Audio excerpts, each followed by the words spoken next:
Straight up.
I,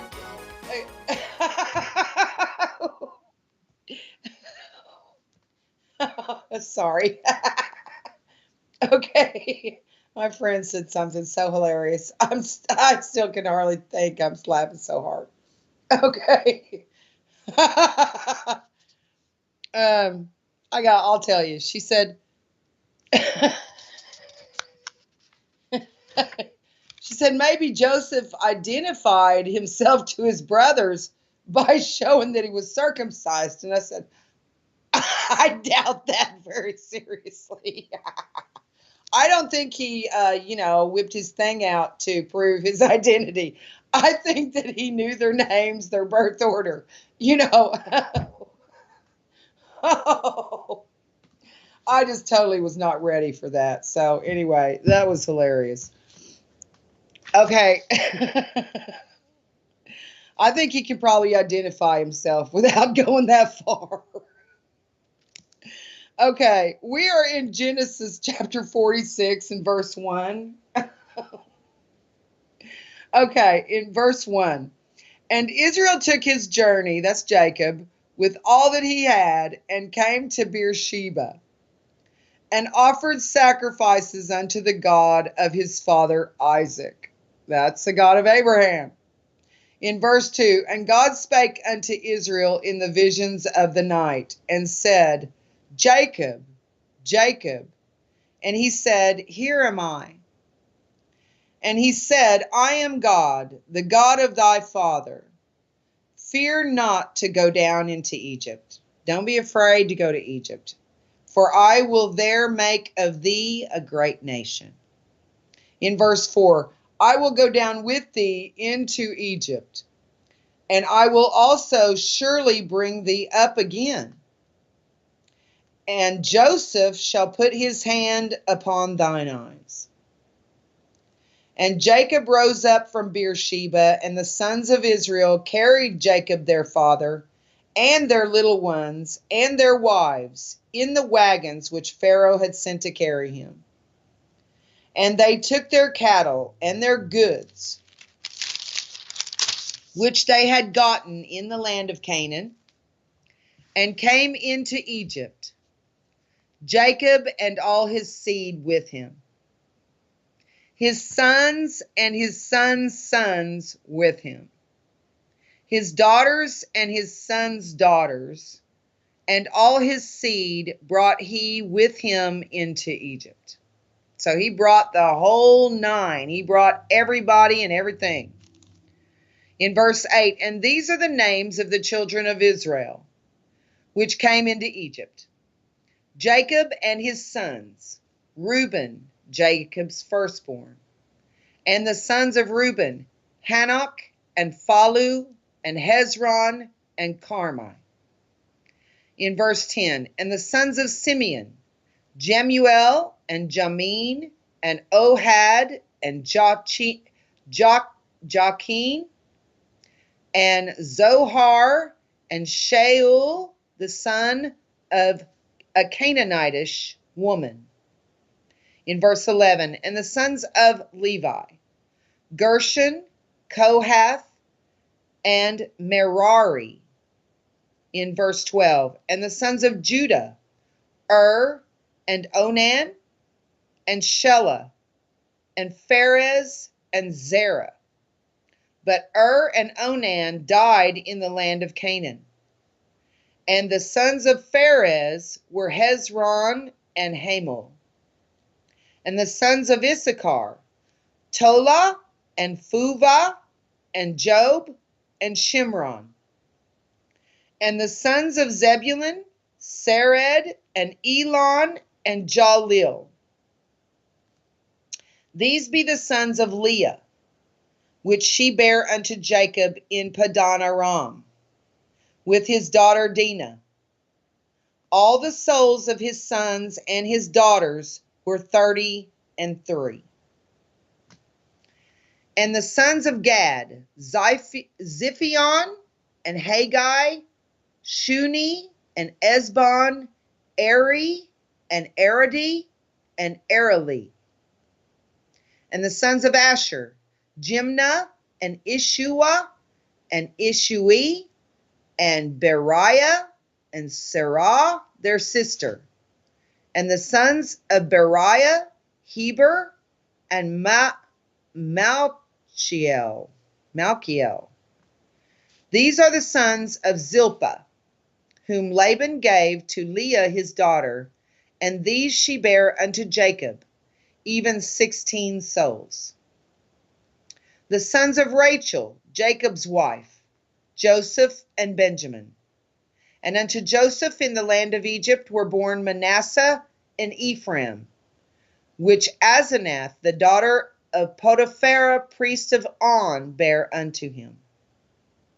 In verse 21, and the sons of Benjamin were Bela, and Becher, and Ashbel, and Gera, and Naaman, Ehi, and Rosh, Mupim, and Hupim, and Ard, or Muppim and Huppim, and Ard. In verse 22, sounds like Muppets, doesn't it? For some reason. I don't know. In verse 22, these are the sons of Rachel, which were born to Jacob. All the souls were 14. In verse 23, and the sons of Dan, Hushim, and the sons of Naphtali. See, look at that. Did you see that? The sons of Dan, Hushim, 1. It doesn't give his sons or anything like that. Isn't that interesting? Sons of Dan, Hushim, and that's it. And the sons of Naphtali, Jazeel, and Gunai, and Jezer, and Shillem.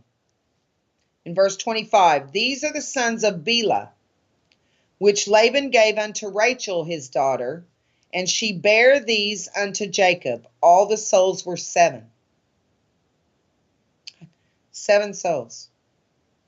How about that? That's interesting. A Dan produced one son. In verse 26, and it doesn't show any sons of his son either, because Dan was disinherited. Okay, on down the line. In verse 26, all the souls that came with Jacob into Egypt, which came out of his loins, besides Jacob's sons' wives, all the souls were 66 souls. And the sons of Joseph, which were born him in Egypt, were 2 souls. All the souls of the house of Jacob, which came into Egypt, were 70. In verse 28, and he sent Judah before him unto Joseph, to direct his face unto Goshen. And they came into the land of Goshen. In verse 29 of chapter 46 in Genesis, and Joseph made ready his chariot, and went up to meet Israel his father, to Goshen, and presented himself unto him. And he fell on his neck, and wept on his neck a good while. I can understand that, can't you? In verse 30, and Israel said unto Joseph, Now let me die, since I have seen thy face, because thou art yet alive. He's saying, now I don't want anything else before I die. All I wanted was to see your face again.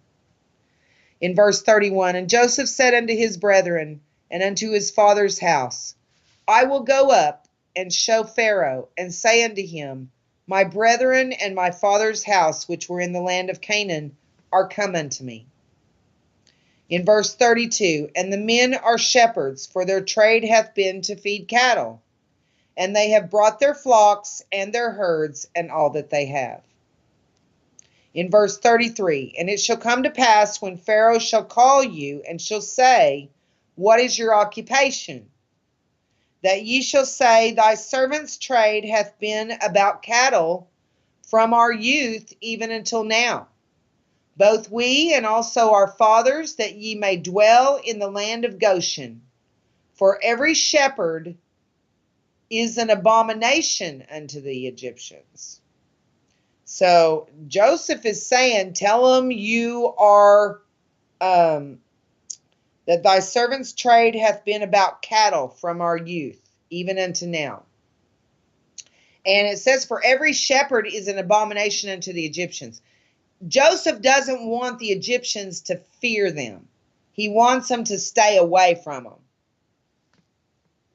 Chapter 47, verse 1. Then Joseph came and told Pharaoh and said, My father and my brethren and their flocks and their herds and all that they have are come out of the land of Canaan. And behold, they are in the land of Goshen. In verse 2, and he took some of his brethren, even 5 men, and presented them unto Pharaoh. In verse 3, and Pharaoh said unto his brethren, What is your occupation? And they said unto Pharaoh, Thy servants are shepherds, both we and also our fathers. They said moreover unto Pharaoh, For to sojourn in the land are we come, for thy servants have no pasture for their flocks. For the famine is sore in the land of Canaan. Now therefore we pray thee, let thy servants dwell in the land of Goshen. And Pharaoh spake unto Joseph, saying, Thy father and thy brethren are come unto thee. The land of Egypt is before thee. In the best of the land make thy father and brethren to dwell. In the land of Goshen let them dwell. If thou knowest any men of activity among them, then make them rulers over my cattle. In verse 7, and Joseph brought in Jacob his father and set him before Pharaoh. And Jacob blessed Pharaoh. And Pharaoh said unto Jacob, How old art thou? And Jacob said unto Pharaoh, The days of the years of my pilgrimage are 130 years. He was 130 years old, Jacob was, when he comes before Pharaoh. Few and evil have the days of the years of my life been, and have not attained unto the days of the years of the life of my fathers in the days of their pilgrimage. He's saying, my life has been horrible ever since he thought he lost Joseph. Well, he did lose Joseph. And he was 130 years old making that journey. Can you imagine? And Jacob blessed Pharaoh and went out from before Pharaoh. In verse 11 of Genesis chapter 47, and Joseph placed his father and his brethren and gave them a possession in the land of Egypt, in the best of the land, in the land of Ramesses, as Pharaoh had commanded. And Joseph nourished his father. Now, interesting in this, isn't it? The land of Ramesses. In the movie The 10 Commandments, Ramesses is the brother of Moses. But it can't be. See, Moses was 400 years after Jacob and Joseph. So this is a pharaoh named Ramesses, and then his son would have been named Ramesses, and on down. In verse 12, and Joseph nourished his father and his brethren and all his father's household with bread according to their families.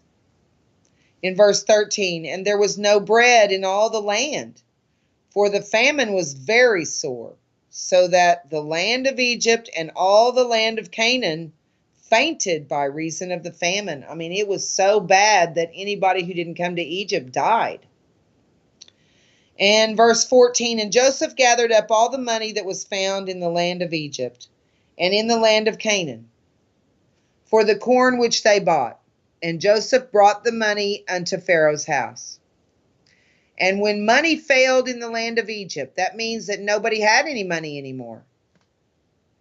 And in the land of Canaan, all the Egyptians came unto Joseph and said, give us bread. For why should we die in thy presence? For the money faileth. We don't have any more money. In verse 16, and Joseph said, give your cattle. So he's saying, use your cattle for money. Give your cattle, and I will give you for your cattle if money fail. In verse 17, and they brought their cattle unto Joseph, and Joseph gave them bread in exchange for horses, and for the flocks, and for the cattle of the herds, and for the asses, and he fed them with bread for all their cattle for that year. So that's pretty smart, actually. That way Joseph can keep the cattle alive. Otherwise, I mean, if the people are dying, they have no money, they can't feed themselves, they certainly can't feed their cattle either. If they didn't use their cattle as money, Joseph wouldn't have been able to preserve those cattle, and they would have died. In verse 18 of Genesis 47, when that year was ended, they came unto him the second year, and said unto him, we will not hide it from my Lord, how that our money is spent. My Lord also hath our herds of cattle. There is not aught left in the sight of my Lord, but our bodies and our lands. Wherefore shall we die before thine eyes, both we and our land? Buy us and our land for bread. They're saying, we'll make ourselves your slaves and give you our land if you'll just feed us. Buy us and our land for bread. And we and our land will be servants unto Pharaoh, and give us seed, that we may live and not die, that the land be not desolate.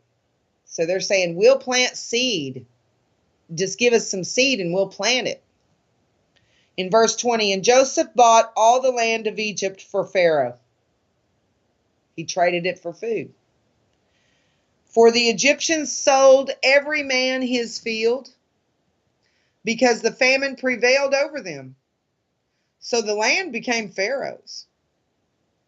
In verse 21, and as for the people, he removed them to cities, from one end of the borders of Egypt even to the other end thereof. So he brought them into cities.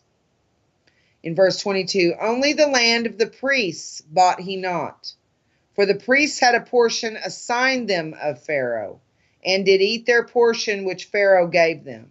Wherefore they sold not their lands. In verse 23 of Genesis 47, then Joseph said unto the people, behold, I have bought you this day and your land for Pharaoh. Lo, here is seed for you, and ye shall sow the land.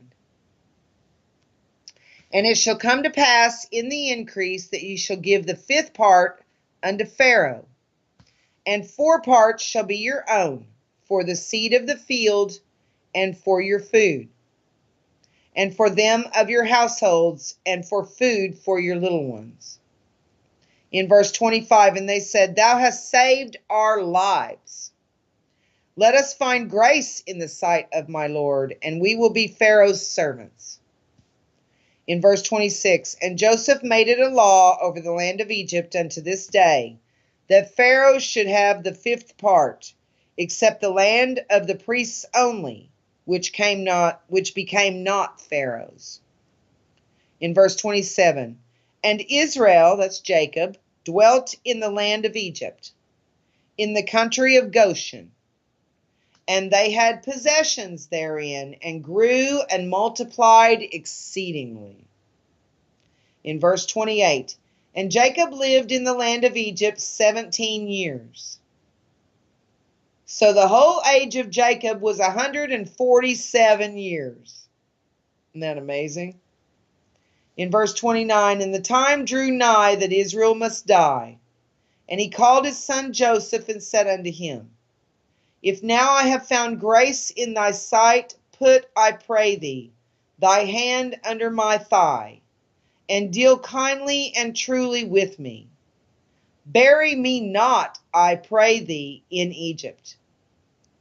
But I will lie with my fathers, and thou shalt carry me out of Egypt, and bury me in their burying place. Remember the burying place that Abraham bought for his wife Sarah, and he was buried there as well. And he said, I will do as thou hast said. In verse 31, and he said, swear unto me. And he sware unto him. And Israel bowed himself upon the bed's head. In chapter 48, how are we doing? Oh, we've only got just a couple of minutes. Chapter 48. Well, maybe we'll go ahead and stop there. Does anybody have any questions? I hate to just start another. We've only got like 2 minutes. I'll look here and see if I've got any questions. Let me say hi to everybody. Hi, Shanna, Skeeter, Sylvia, Linda, Billy, Jason, Robert, Loretta, Louie, Marcella, Kelly, Shirley, Dave, Chris, Scott, Bill, Roxanne, Tad, Karen. Hi, Karen. Also, Karen James. Hi, Judy. Sheila, BJ, Diane, Robert, Roger, Marty, Cheryl, Heath, Rhea, Rick. There's a lot of you guys. I hope you've really enjoyed the study today. And we are coming to you right now on Tuesdays, Wednesdays, and Thursdays, 6 p.m. to 9 p.m. Central Time.